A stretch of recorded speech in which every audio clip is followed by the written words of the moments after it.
এটা কে এসেছে? আরে দাদাই আর নন্দ, তোরা এসেছিস? চল। উমা, কে গো? দেখি দেখি দেখি, কি কাণ্ড!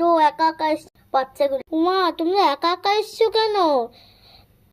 মা, ও মা, আমরা সাহসী করে এসেছি।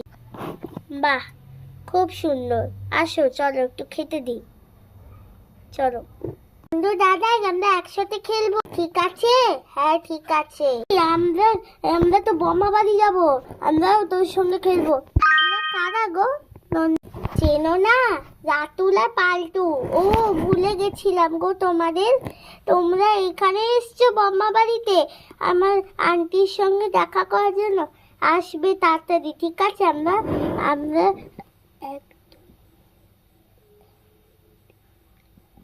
5 জনে খেলবো। চলো। এই, এখন তোমরা আমাদের বাড়িতে খেলাও না। না না, আমার বম্মার বাড়িতে যেতে হবে, নাহলে তো বম্মা আমাদের খুব বকা দেবে। সেটাও ঠিক। আচ্ছা, আর চিন্তাও করবে। আচ্ছা, তোমরা দেরি করছো কেন? তাড়াতাড়ি বম্মা বাড়ি যাও, এই কাছেই তো আমার আন্টির বাড়িটা। তুমি বম্মাকে আন্টি বলো? হ্যাঁ। বাহ, আচ্ছা আমরা যাই গো। হ্যাঁ, যাও যাও। কালকে সকালে খেলতে আসবে গো? হ্যাঁ, আসবো। তোমাদের বড় একটা রাধা কৃষ্ণর মন্দির আছে গো।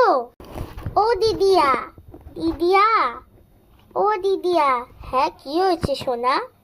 ওই দেখো, তোমাদের বড় একটা রাধা কৃষ্ণ মন্দির আছে।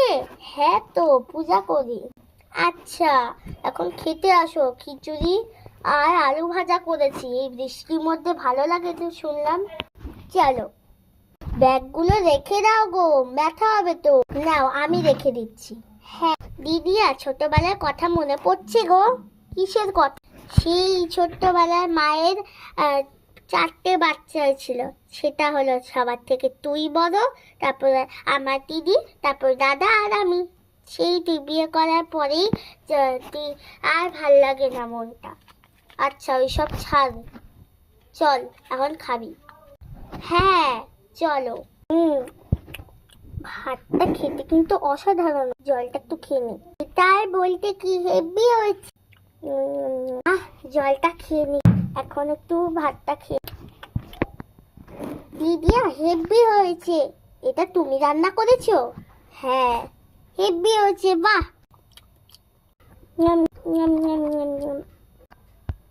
তাহলে আসি গো দিদিয়া। হ্যাঁ হ্যাঁ, আসিস। তার আগে এই নে, একটা 10 টাকা নে। আচ্ছা, এই